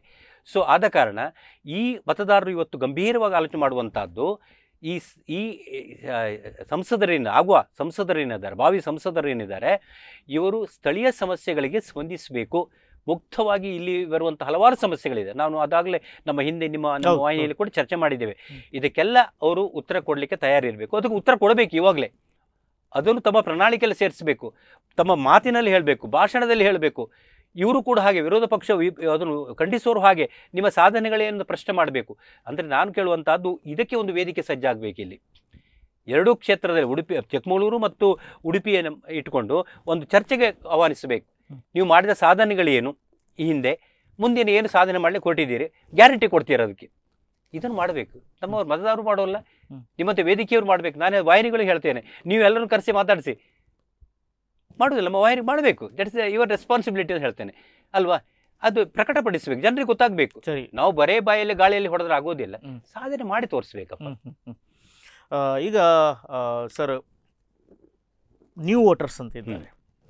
ನ್ಯೂ ವೋಟರ್ಸ್, ನಾವು ಯಾವಾಗಲೂ ದೂರ್ಕೊಳ್ತೇವೆ, ಇವರಿಗೆ ರಾಜಕೀಯದ ಮೇಲೆ ಇಂಟ್ರೆಸ್ಟ್ ಇಲ್ಲ, ದೇಶದ ಆಗು ಹೋಗೋದ ಬಗ್ಗೆ ಇಲ್ಲ, ಎಜುಕೇಷನ್ ಆಯಿತು, ಯಾವುದೋ ಒಂದು ಫಾರಿನ್ ಕಂಟ್ರಿಗೆ ಹೋಗುವಂಥ ಆಲೋಚನೆ, ಹೀಗೇನೆ ಆದರೆ ನಮ್ಮ ಸಮಸ್ಯೆಗಳು ಏನು ಹಾಗೆ ಅರ್ಥ ಆಗುವುದಿಲ್ಲ.